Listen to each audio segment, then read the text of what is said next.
Ryan Reynolds here from Mint Mobile. I don't know if you knew this, but anyone can get the same premium wireless for $15 a month plan that I've been enjoying. It's not just for celebrities. So do like I did and have one of your assistants switch you to Mint Mobile today. I'm told it's super easy to do at mintmobile.com/switch. Upfront payment of $45 for 3-month plan, equivalent to $15 per month required. Intro rate first 3 months only, then full price plan options available. Taxes and fees extra. See full terms at mintmobile.com. USAA knows dynamic duos can save the day, like superheroes and sidekicks or auto and home insurance. With USAA, you can bundle your auto and home and save up to 10%. Learn more and get a quote at usaa.com/bundle. Restrictions apply.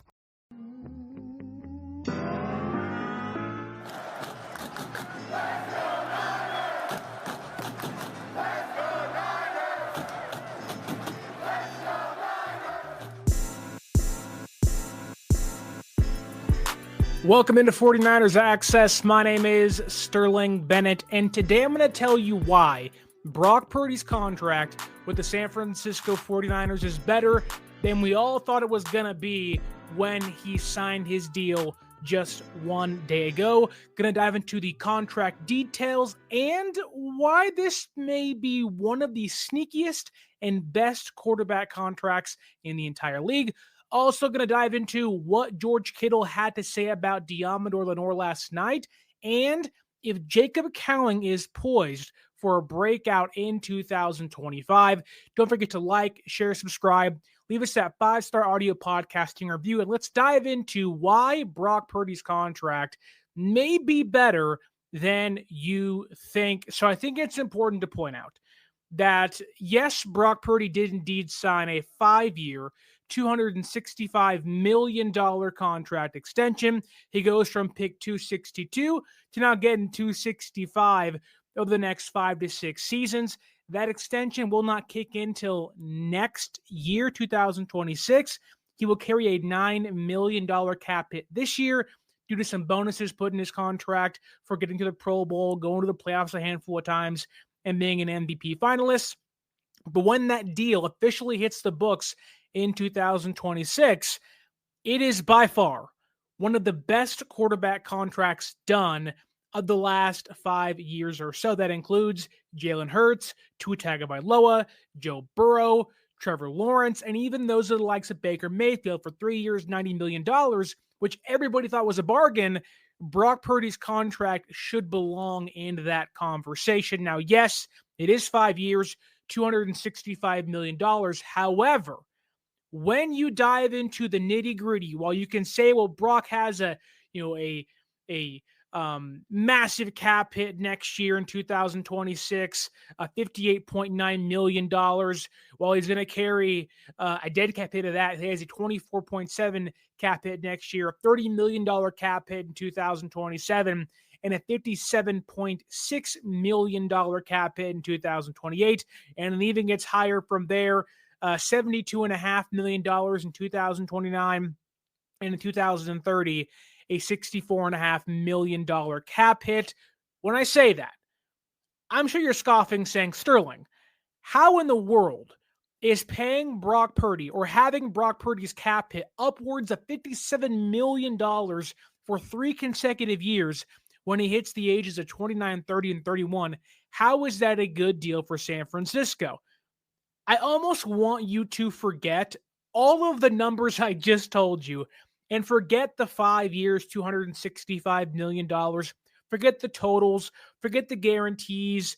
In a way, I'm going to explain to you why this deal and what Jed York and what Parag Marathe and even Brock Purdy's agent agreed to was perfection. Now, yes, Brock has to go out there and play like a top 10 quarterback to prove that worth and value, but even then, even if Brock, let's say, has some struggles or at times doesn't look like a $53 million a year quarterback, I'm going to prove to you why the contract really is in $53 million per year. So we have what is now fully guaranteed, $100 million fully guaranteed, 40 at signing with a bonus.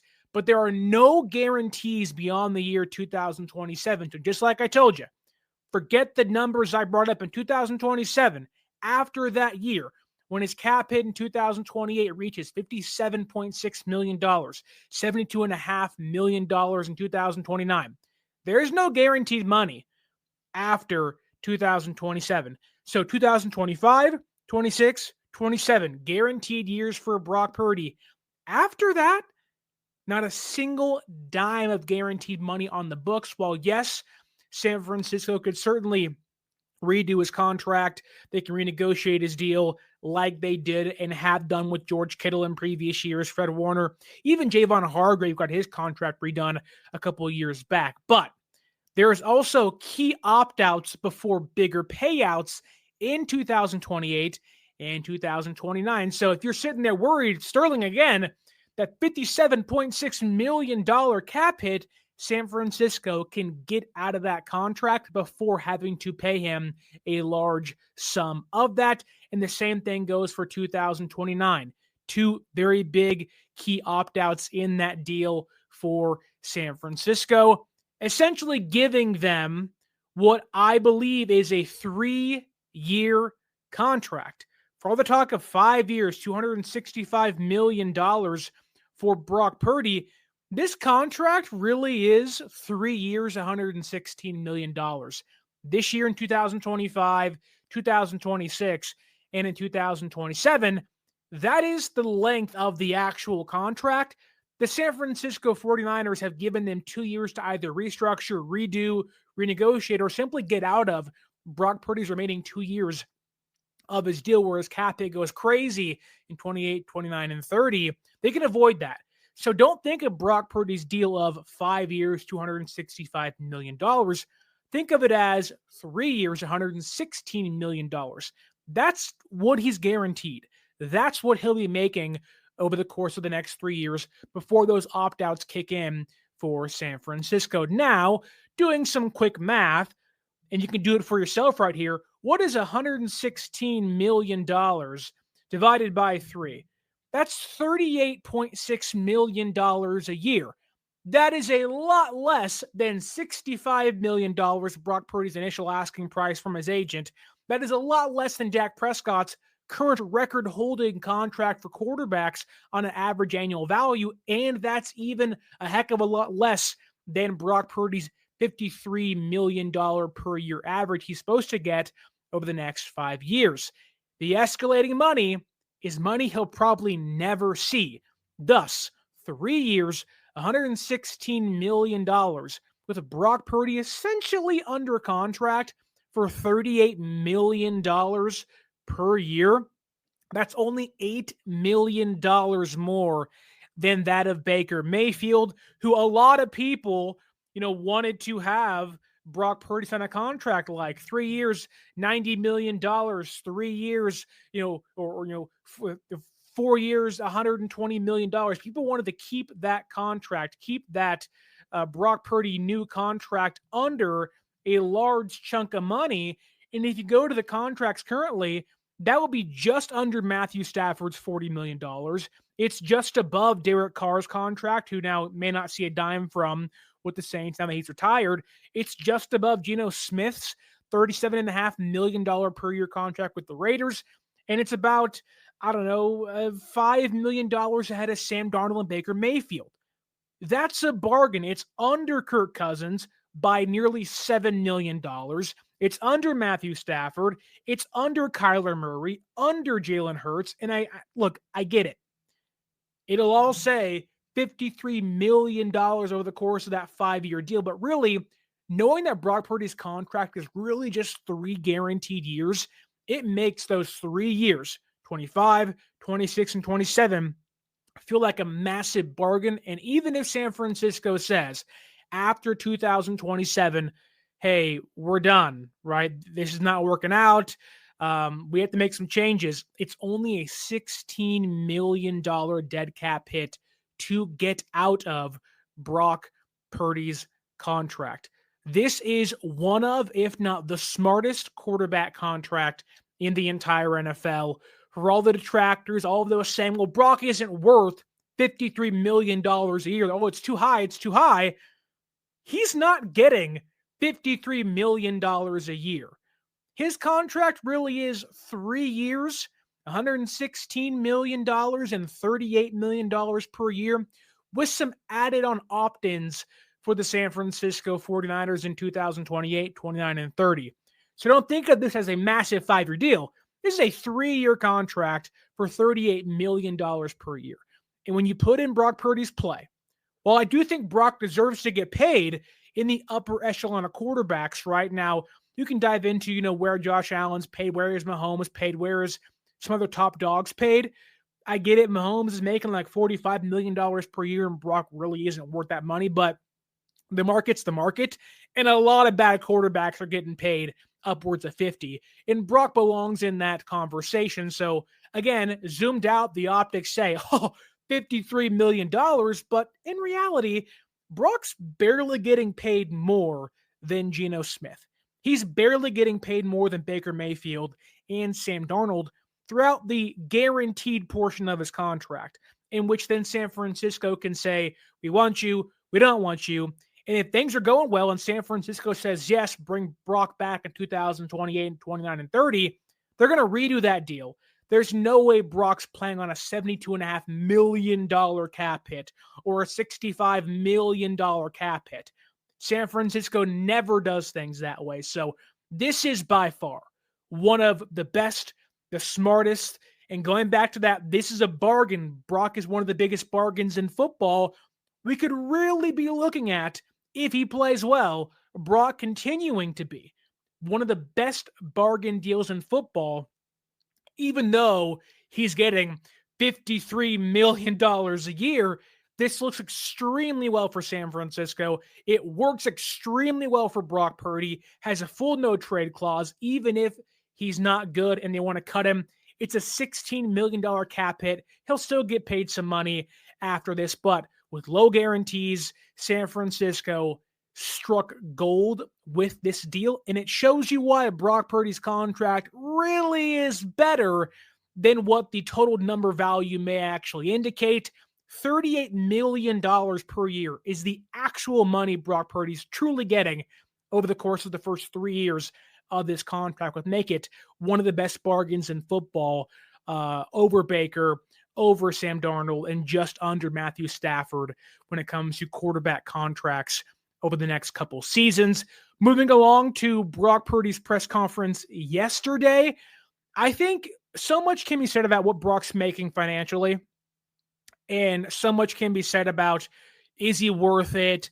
Does his play warrant that kind of paycheck? I already kind of broke down why it isn't the case, and there may be some kind of fog of war being played into how much Brock's actually getting. However, I sat there on my couch, on my phone, watching Brock Purdy talk. And when you listen to that young man speak, I get it. He's 26 years old. He's been a quarterback in the NFL for 3 years now, going into year 4. There is so much to love by just the way he carries himself, his demeanor. We joke and say he's like the JCPenney's catalog boy with his, his sweaters and his khaki pants, and he doesn't need the bling and the necklaces. And he's a very humble guy. On his off, his bye weeks, he's out there shucking corn in Iowa, plowing the fields and whatnot. And the way they celebrated his massive contract was a birthday cake, really, with his family. And all of that comes back to who Brock is as a person. And it just impresses me and so many other people that much, where it's really hard to not buy into what he's selling. And throughout his press conference, there were a couple people trying to stump him and kind of trying to get him to call out John Lynch and the way he talked about, the deal may never get done at all.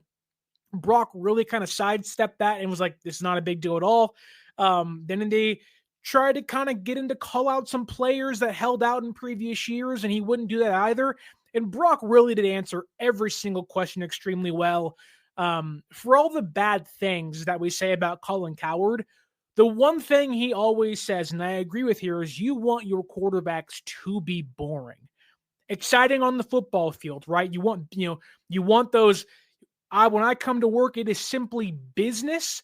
And in between the gridiron, you're getting this like machine of that's why Tom Brady, albeit, he was married to a supermodel and all that stuff, and there was some things that come with winning alongside him. At times, Tom was kind of boring. Go back to the Patriots dynasty. Tom really wasn't hogging the limelight. He was just playing football. And some of the best quarterbacks, Peyton Manning is more exciting now than he was when he was playing in the NFL. Andrew Luck, for his very short time in the NFL, was super boring. Sometimes you want your franchise quarterbacks to be boring personalities. While I do think Brock has some of the exciting things, he talked about the one thing I want to buy is a bass boat with my money now. And that kind of shows you that Brock is a simple, small town country music boy that wants to wear his khakis and his sweaters, and just he comes from humble beginnings, but it shows and permeates through his press conferences, through the camera, through him as a person. I remember being at training camp, and it was Brock Purdy and Trey Lance talking back to back. And it's no knock on Trey Lance, but the silent confidence that Brock Purdy oozes. So, you just started using LinkedIn Premium. Now what? Well, on your premium company page, you noticed around 7.5 times more page engagement and 5 times more page views. Well done. And now, new clients are messaging you. All because you're using LinkedIn Premium, which helps you get the business growth you want. Think big, small business. Think big. Start your free trial at linkedin.com/premium small business. That's linkedin.com/premium small business. You can just feel it, that he's in control of the moment. It's not too big for him. Like he talked about, I think with Mike Silver of The Athletic, that on draft day in 2022, when he's waiting, he went and took a nap during the draft and was like, yeah, it's too much for me. I'm going to go take a nap for a few hours. He could have missed being drafted. He was like, yep, we'll see what happens. I'll attack it when we get there. And ever since then, you can see that's exactly who Brock Purdy is. Playoff games aren't too big for him. Quarterback controversies aren't too big for him. Injuries aren't too big for him. He even said, nobody listens to the outside noise. And there were a couple things I picked up on in his press conference yesterday I do want to share with you today, because I think it's really important and it really shows the person Brock Purdy is. And I'm hoping the quarterback he can be, and why San Francisco felt so comfortable paying him a lot of money. The highest contract in San Francisco 49er history is because of quotes like this from Brock Purdy. He talked about, I want to be like Peyton Manning. I want to be like Tom Brady. I want to be like Drew Brees. Now you hear those things and you go, those are pretty lofty expectations for yourself. And that's true. I think it's good to have those things, to set goals for yourself, and why not shoot for some of the best quarterbacks in league history. But to me, it's not just that Brock brought those three names up. He could have said anybody, right? But the way he talked about success is really important. And you'll have guys that get paid and they lollygag and they take plays off and they think, okay, now I can coast. I got paid. You hear it all the time. Jimmy Garoppolo may have been one of those guys. Got paid a lot of money, never really got better. For better or for worse, there were certainly some issues with Kyle and John and Jed and the way they treated him and vice versa. But Jimmy really was a stagnant player, didn't get better. Whereas Brock, he talked yesterday after getting paid $265 million, $40+ million at signing, now in his bank account. He talked about, you have to earn success. That success isn't just given to you because you have this massive paycheck or you've earned this money. That it takes work to be successful. And one of the biggest examples of this, to me, is him being there on day one. Him noting the importance of, I need to be in this room on day one.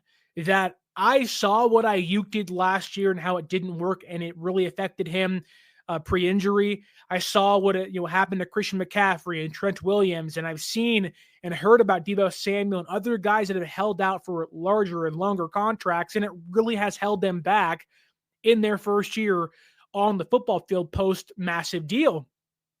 And Brock being there during the pre-draft optional workout sessions matter. And him showing that, I don't care. I know I'm getting paid big money, but these small moments matter. And he talked about why it's important to be there on day one right here in the press conference. Yeah, I mean, I feel like every year there sort of has been someone that it's like, man, you'd like to get them done, and it's gone on pretty late. And whether that has affected the locker room or not, I'm not really sure. I don't want to just pinpoint something, but this year having the guys done and being able to get back to work and be around the guys in the locker room and just like build our culture and standard really from the ground up with all the new guys that we have. It's been pretty cool. And everybody's bought in right now, and we're excited obviously to do like more team activities and stuff as we move along the off season. But man, it's hard to explain, but the young guys, the older guys, everybody is bringing it right now. And I think it's just so important that we're just around each other a lot, doing little different activities and continuing to build chemistry. Like that's the kind of stuff that matters, man. When you get late in the season and things get tough and you go through some tough things as a team, like you want to be able to know the guy next to you and what he's about and that he's going to have your back and everything like that. So anyways, having the contract stuff done, it's been a huge blessing for the whole team and organization. There's one really great quote in there, and I'll read it out for you again because I think it's really impactful and it kind of shows you Brock is here to stay, but also he's here to play. That Brock isn't wasting time post getting a big deal. He's saying, no, we have to hit the ground running. And there'll be times this year when the defense, who's really young, is going to struggle. And we need our guys on offense to be in place, the receivers, the running backs, tight ends, offensive line. We can't waste these quote-unquote meaningless reps in optional workouts. And the quote is here. I think it's important we're around each other a lot and continuing to build chemistry. That's the kind of stuff that matters when you get late into the season and you grow and you go through some tough things as a team. And my mind goes back to last year and how tough last year was for San Francisco. Now, they were decimated by injuries and there was guys, playing one week and not playing the other. There was some special teams issues that were out of Brock Purdy's control. There was some defensive problems that, again, weren't Brock's fault. But Brock is saying here, as a quarterback of this team, as now the highest paid player in franchise history, I'm paid to win football games. And I have seen and I have looked at the good examples and the bad examples of players that have been here on day one and not been here on day one. The ones that have taken plays off, the ones that have not come for OTAs, the ones that have held out for larger contracts. And those antics have held this team back in previous seasons. Brock saying, I don't care, I got big money. I want to win the big game instead. Now, of course, big money certainly helps you, but even then, Brock talking about that week 16, week 17, when we're vying for a playoff spot, the weakest schedule doesn't matter. When we're on the road against the Rams in week 5, when we're at home against the Rams on week 10, when we're playing the Bears week 15, when we're in Indianapolis late in the year, we have to have guys step up. We have to have the Jacob Cowlings, the Jordan Watkins, the Trey Browns, the Upton Stouts, the Luke Farrells, the Connor Colbys, all these guys that you assume either may have big roles or not have big roles, be in tune. We even saw in 2023 when this team was steamrolling everybody almost the entire season, but they won those first 5 games of the year. Then what happened? Deebo Samuel got hurt. Brandon Ayuk missed a game or so. There was some things that were not Brock's fault that happened, but then Christian McCaffrey fumbled. I think of the Minnesota Vikings game, right, where I think Ayuk gets hurt and Deebo was already out or whatnot, and the only chemistry he has is with Jawan Jennings and Brandon Ayuk as a wide receiver going out for routes 15-plus yards downfield. And there's a play where it's week 7, Monday Night Football against the Vikings, and it's a cutback, and McLeod isn't where he's supposed to be. Brock misses the throw, and Brock immediately lights him up and is like, you need to be here. That's the leader Brock is thinking, okay, I'm thinking so far ahead that late in the year when Jordan Watkins, who is not supposed to play this year according to the receiver himself, which he was told by this regime, that when Ayuk isn't playing, when Jennings may or may not be hurt, when Demarcus Robinson is suspended for 3 games to begin the season, we're going to need you. Jacob Cowling, who didn't really do much last year, but was a 4th-round pick last season, when those guys are out, guys who are ahead of you on the depth chart, we're going to need you. And to have him in the building as a leader now with a C on his chest, highly paid guy who, again, he could take plays off. He can slack. You can tell money is not the first thing on his mind. And with that said, the question becomes the next. $53 million, Brock? Did you take a pay cut? He kind of answers that question here in his press conference yesterday. I mean, obviously my agent did the negotiating, but would just keep me updated, throughout the week and certain big moments and conversations that were had with the Niners. And then he would just call me and update me. And we both, before the whole thing started, sat down and we were like, all right, this is our vision. This is hopefully what we can get out of it and get what you deserve and have earned, and go from there. But obviously we want to, make sure that we're working together with our organization and setting up everybody for success. It's not just for me to get all the money as much as I can, but also like, hey, let's surround yourself with a great team and players and a great locker room, and all those things matter. So we definitely talked about that. And then, like I said, he would just update me periodically, but there were some things that we wanted in there to protect me down the road and whatnot, and the contract and the language and all that stuff. But he did an amazing job with handling that and then breaking it down to me, like what it is, what it means, and what we need to get, what we can give up, all that kind of stuff. That's just negotiating. And so, like I said, he did an amazing job, and I'm very proud of him. Again, how do you hear that guy talk and say, nope, don't like him. Nope, not a fan. And again, like the first clip we showed, there was one quote in that clip I just showed you a couple seconds ago that really stood out to me. And it shows you how unselfish he is, how team-centered Brock is. It is not me. It's team. One, the way he talks. We want to make sure that we're working together with our organization and setting up everybody for success. That's one little quote you hear and you say, wow. Most guys don't talk about the team, their agent, themselves that way. Very team-focused, very team-centered player, which may not mean much to you because you have to go out there and execute on Sundays, Mondays, and Thursdays, but just having that mindset, it permeates through the team, and it does set a really high bar and a good example for what San Francisco expects from their players, whether they are Mr. Irrelevant or UDFA or the highest paid contract in team history. But continuing with that quote, well, Brock kind of hinted at there being a pay cut where it's like, we wanted to make sure things were balanced and things work. I think he really hit the point home of kind of saying, like, I could have held out. I could have asked for more, but I know who I am as a player. I know my strengths, my weaknesses. I know what it takes to win. And going back to the very first conversation we had about Brock Steele's really only 3 years, $38 million per year to begin his new contract. This last quote here reiterates that in a big way. It's not just for me to get all the money, but also let's surround yourself with a great team, players, and a locker room. I don't know if I have heard a quarterback of this regime, or even in my entire lifetime, 25, 28 plus years now, my goodness, I'm getting old, that they talk that selfless about the team, the organization, that I know that I could have held out for $60 million. I could have made this thing a heck of a lot harder than it actually is and could have been. However, it's important that I have Christian McCaffrey, that I give this team the necessary funds to continue to build the roster. I know what it takes to have sustained success in the NFL. That I'd be nowhere without Ayuk and Debo and Kittle and Jawan Jennings and Pearsall and Kittle and Trent Williams and Garendo and Christian McCaffrey and Dominic Pooney and those guys, and even on defense, right? It takes a lot of humility, a lot of self-reflection to say, you know what? I can be Dak Prescott and get $60 million a year, and Brock could have asked for that. But you know what that means? You have to trade Brandon Ayuk.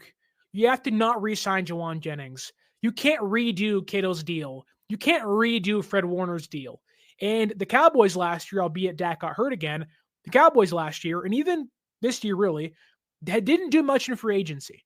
And it took them after the draft to finally find a receiver number 2 in George Pickens. And I know they've had a better draft this year and they're trying to rebuild themselves, but the Cowboys had one offensive player last year. You want to know why? They couldn't afford to pay anybody else. They paid CeeDee Lamb and they paid Dak Prescott, and that was it. They gutted the offensive line. They had no running backs last year. It was Rico Dowdle and Ezekiel Elliott. They were a mess.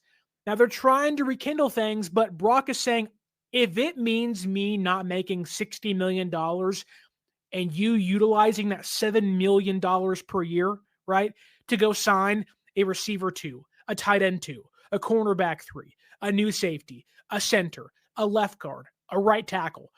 That to me screams ultimate team player. He knows what it takes to win, and he's clearly open about the idea that, you know what? I know I'm getting paid like a top 10 guy, and he even said today on KNBR that, yeah, I think I'm a top 10 quarterback, but even though I'm a top 10 quarterback in his own eyes or my eyes, that I still need to have weapons around me to succeed. Name one quarterback that has been able to do this by themselves. There isn't one. Even the worst quarterbacks. Even last year, Jalen Hurts, right? One of the highest paid quarterbacks in football. A.J. Brown, Devontae Smith, Dallas Goedert, an incredible defense. Patrick Mahomes has almost needed Steve Spagnuolo to win Super Bowls because the offense hasn't done their job until late in those games. Now, obviously, you really run into this match made in heaven. Even Belichick needed Brady, and Belichick's defense needed Brady, and vice versa. Brady needed that 2020 Bucs defense to annihilate Kansas City in the Super Bowl, right? You have to have contributing factors on both sides of the football at almost every single position. Now, some guys can certainly elevate worse teams than other ones, and Brock is clearly saying here that even if I believe I can do that, I know it makes it a heck of a lot easier if I don't always have to do that. And that to me is a big thing. But the great thing about Brock Purdy, going back into the Drew Brees, Peyton Manning aspirations he has in regards to his work ethic. McCrispy strips are now at McDonald's. I hope you're ready for the most dippable chicken in McDonald's history. Dip it in all the sauces. Dip it in that hot sauce in your bag. Dip it in your McFlurry. Your dip is your business. McCrispy strips at McDonald's.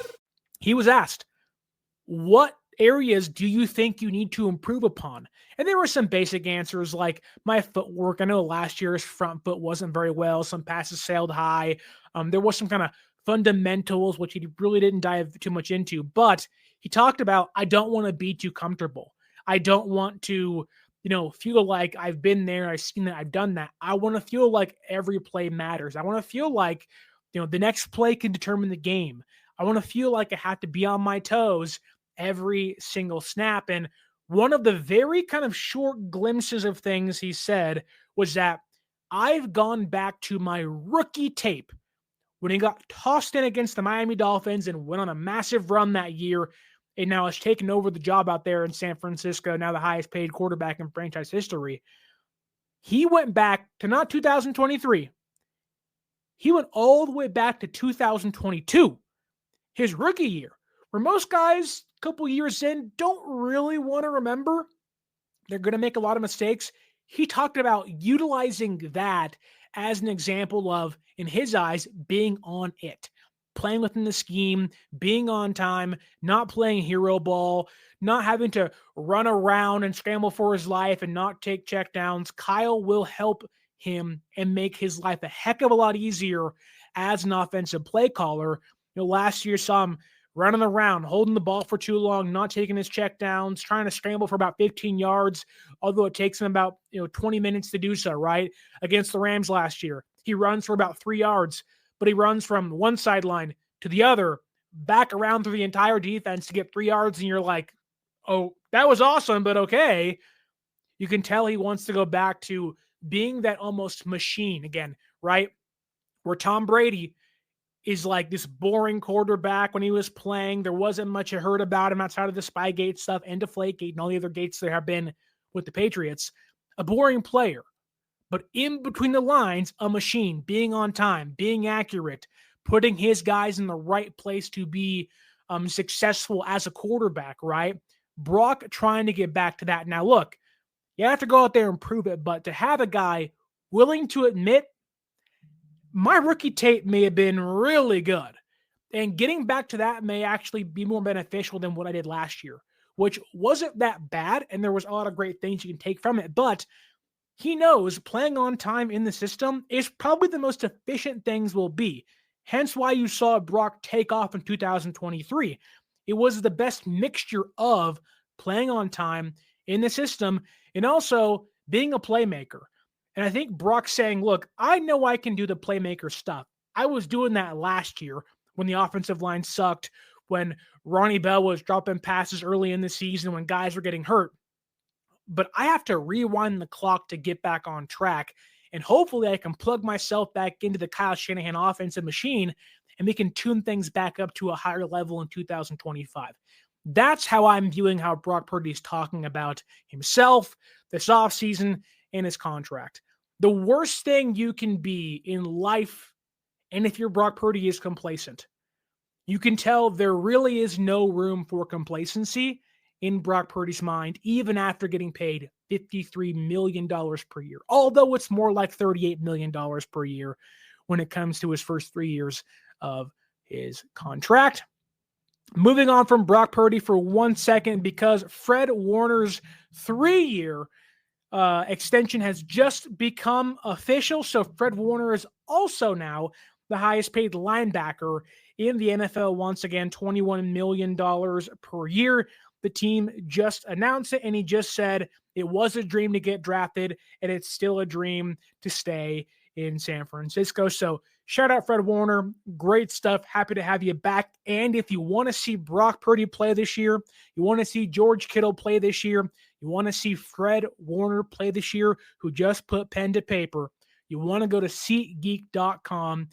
Again, SeatGeek.com, and utilize promo code 49ersaccess, 49 ERSACCESS at SeatGeek.com to save yourself $20 off your first purchase.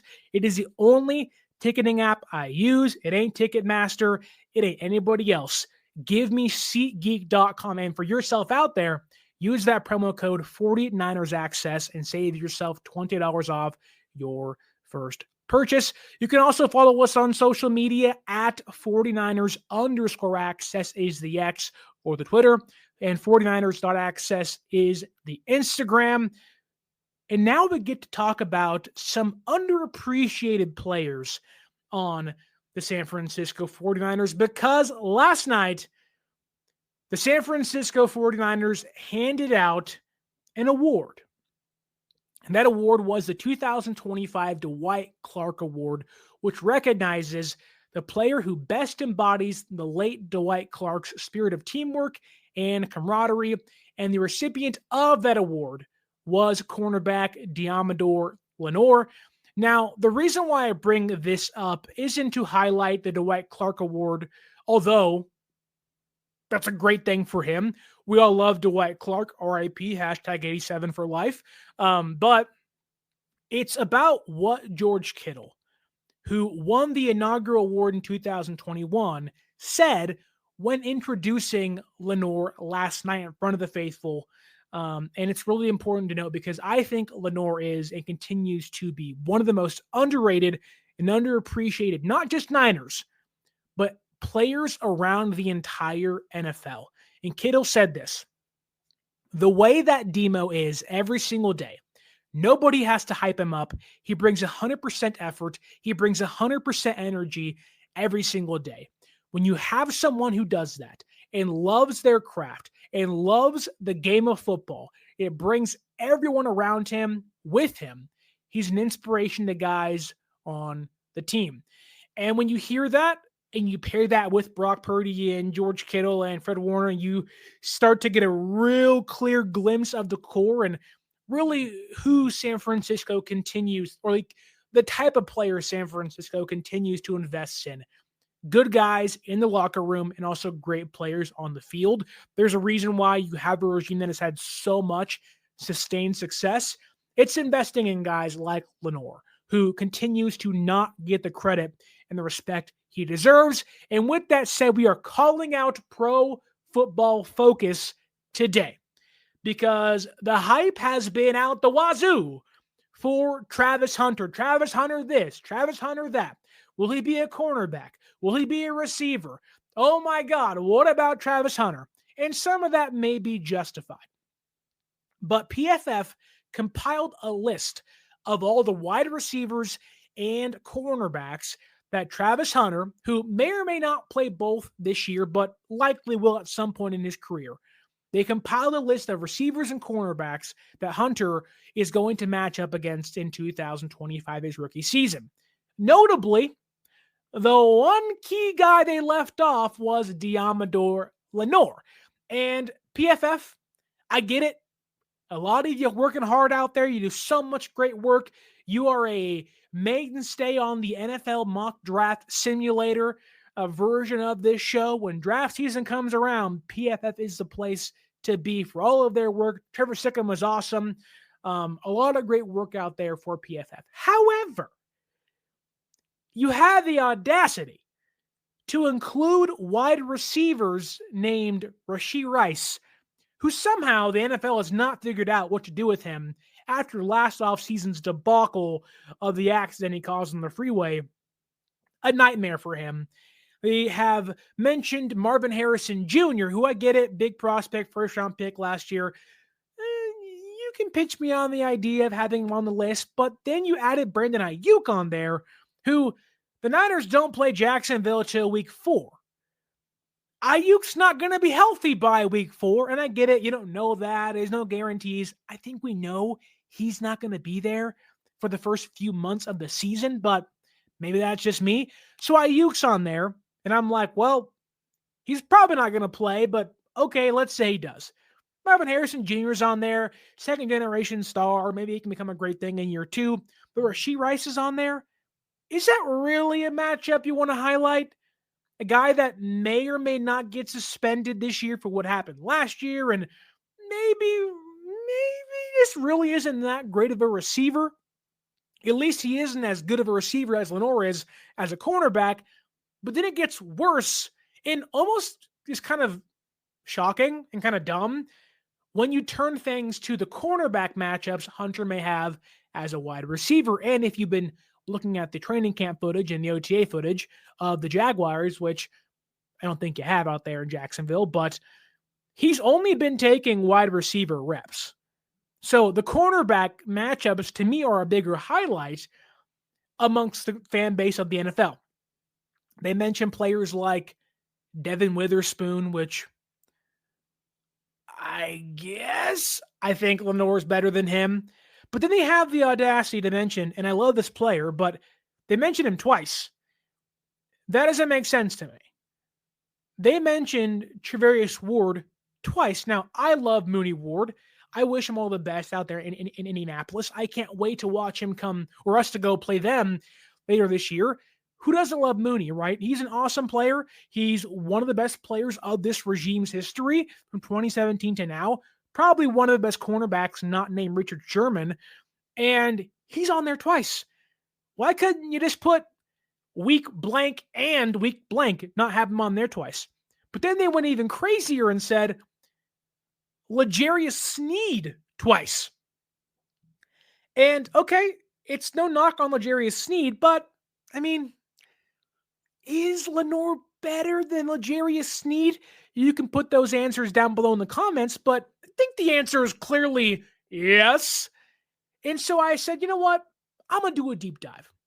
Where and how did Lenoir's stats stand out last year? How good were they really? Am I maybe over-exaggerating how good he is and why leaving him off the list is just, I don't know, like, what were you thinking? Because I dove back into the tape, and I even used PFF as reference. Last year, Lenoir played 15 games, okay? 15 games. 516 coverage snaps. He allowed 0 touchdowns, had 2 interceptions, had 9 pass breakups, had a 72.6 passer rating allowed when targeted last year, and according to PFF, had a 71.7 PFF coverage grade. That's well above average. In fact, it's really good amongst cornerbacks.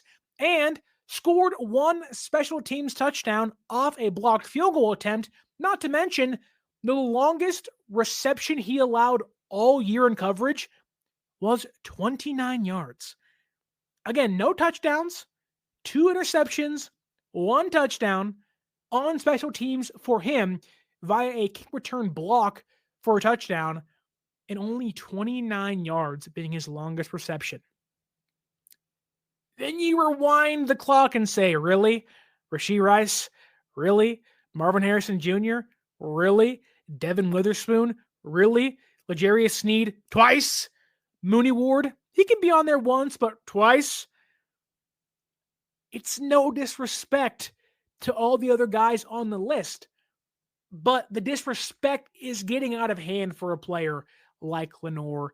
He means so much to this team, but I really think he belongs in the conversation as one of the best cornerbacks in football. I get it. He's a smaller guy. He doesn't stand out in the crowd, but he does all the dirty work right. He has been locked down for about 3 years now.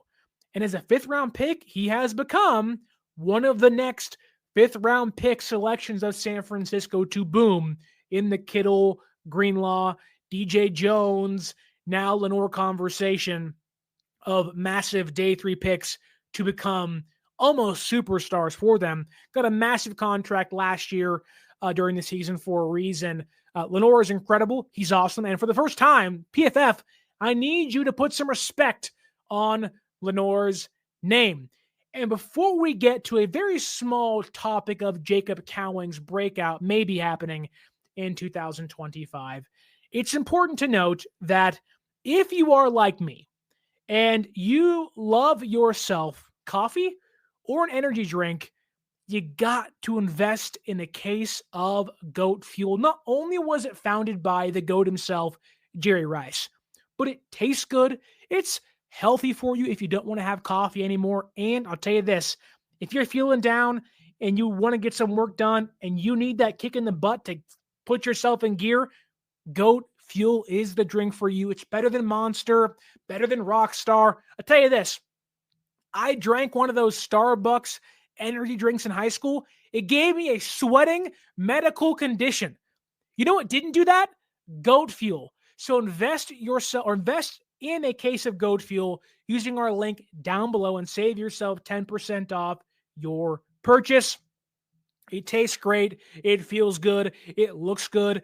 And it also makes you feel good in the process. So go ahead and get goated by buying some goat fuel down below using our link in the description. And now let's talk about Jacob Cowing, because last night, George Kittle talked very highly of Lenoir, but he also talked and kind of tossed in a little bit of info about second-year wide receiver Jacob Cowing. A lot of the attention's on Ricky Pearsall, first-round pick. He got shot last year, came on late during the season.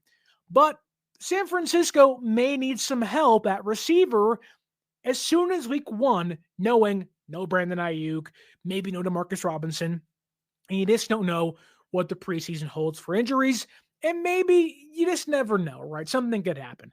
In San Francisco, I think amongst the fan base, they think that the wide receiver group, although when they're fully healthy, may be strong, immediately, people would like some help. I've heard fans say, go sign Keenan Allen. And I'd balk at the idea of that, but you've heard some fans say, why didn't they get Devontae Adams during the offseason? And they tried, they lowballed him, but I think for a good reason. San Francisco would really, really love for a player like Jacob Cowing. Vitamin Water Zero Sugar has great taste, zero BS, and obviously zero sugar. For those with zero room in their calendar, zero patience for slow walkers, those who get 0 hours of sleep on a Saturday night, have zero filter, zero given, and zero interest in grabbing a plain, boring water. Grab a delicious Vitamin Water Zero Sugar today. To become this next, I don't want to say star, but become a more serious contributor for them in year number 2. Now, last year, in last year's draft, midday pick, day 2 pick, he was brought in, undersized guy, smaller dude, right? He's 5'9", 171 pounds. The expectations weren't super high, knowing you had Ayuk that you thought be healthy for the whole year, but he wasn't. You drafted Pearsall, you had Deebo Samuel, you had Juwan Jennings. There wasn't really an instant place to put Cowing, but as guys have left, been traded, gotten hurt, Cowing has become one of the bigger question marks in year 2. And good news for the Cowing truthers out there, because according to George Kittle last night, Jacob Cowing has bulked up heading into year number 2. Now, one of the reasons why Cowing didn't play last year a lot, because he was just too small. When you're 5'9", 170 pounds, you're going to get played off the field by cornerbacks, linebackers, defensive linemen. Just your size alone really doesn't play in the NFL. Guys that are 5'9", under 180 pounds. In fact, he was almost under 170 pounds. He was 171 pounds. Those guys usually, 1, don't play, and 2, usually don't last very long. So to hear he bulked up, I'm hoping around 180, maybe 185. That to me is, if it's true, a massive deal for San Francisco. I think it's a big improvement for Jacob Cowing, getting his body right, getting to an accurate NFL build, if you will. Again, you're 5'9", that's really small. That's always going to stay and remain that way. But if you can get bigger and stronger and more dense, you are going to find yourself not being moved off the football, being able to sustain blocks, no block, no rock. When you're 171, usually you can't block even if you're trying. And if you're 185, 182, whatever it may be, and you've added 10 pounds of muscle, it'll be a little harder to move you around if you are a defensive back against Jacob Cowing, and it'll help Cowing remain or stay on the field, or at least gain a spot to become a potential contributor for them, not just on punt returns and kick returns. Now, I think this is a pleasant surprise, because not that I've kind of written off Jacob Cowing, but when you're 5'9", 171 pounds, they drafted Pearsall, they draft Jordan Watkins, they draft Junior Burgeon, they signed Demarcus Robinson. You start to think maybe the writing's on the wall for an undersized player that is probably going to need, maybe 2 to 3 years to actually become something. Then at that point in time, they're in the last year of their contract, and it's like, whatever. The juice ain't worth the squeeze. Although I do think Cowing can be a really good player for San Francisco. There's limitations to his game, but with Ayuk likely out to November, with Demarcus Robinson probably out for the first near month of the season, and you have games against Seattle and against the Cardinals and against the Jaguars and against the Rams and the Saints, you're going to need somebody to step up, not named Juwan Jennings and Ricky Pearsall. Now, that could be Tariq Owens, that can be Isaiah Hodgins, Russell Gage, Trent Taylor's back. That can be Jordan Watkins, Junior Burgeon, or that can be a player like Jacob Cowing. And I think, albeit a small role for him to hopefully find a spot on the roster, San Francisco, as of now, doesn't have a gadget wide receiver. Yes, Pearsall can do some of those things, but not really what you want him doing for you. You have Guerrero and you have McCaffrey, and they can be utilized in kind of that route, but you primarily want CMC being the running back, then the screen guy, or you want him being the check down option for you. And you also want to limit how much he gets the football, knowing he had 2 pretty serious injuries last season. However, you lose Deebo Samuel on top of that, you don't have the end around guy. You don't have the wide back role per se, albeit I don't want that back in the offense. You don't have a wide receiver that can give you 4.3 speed on an end around out of the backfield. You don't have that designated player on the offense. And I think Kyle, although doesn't need that as an offensive coordinator, it certainly helps to have another weapon in the fold for you if you are Kyle Shanahan. And it certainly will help you when that guy can run 4.3. Now, he may not be a big, strong dude to run through some guys, you may have to have Pearsall and Jennings and Robinson and Kittle, step up their game even higher as a blocker because Cowing's not going to bowl through somebody else on the defensive side. But I think if Cowing can find a role on the offense, there's room early in the year to do that. And here he bulked up to who knows how much higher of a weight it is. I think it's a good sign. Now, last year he played 15 games. He caught 6 passes. There were glimpses, and you'd sit back and go, wow, okay, he can play. And then you wouldn't see him for the next 3 or 4 games. And we all say, why are we not, showcasing these guys some more and getting them more reps, knowing that they can use them. And so I'm hoping this preseason and OTAs and training camp, we do see Cowing put forth the effort. He's been in there with Pearsall, with Kittle, catching balls from Brock Purdy the entire offseason. He's laying the foundation for a bigger role in 2025. And my hope is at least that he can kind of grab onto that brass ring and take over some sort of role in the offense, especially while Robinson and Ayuk are probably going to be out for the first month or so of this year. So I'm hoping that's the case, but you never know what can happen in OTA's training camp and preseason. But my eyes are going to be on Jacob Cowing as the offseason workouts approach. And of course, when those 3 preseason games come and go this season.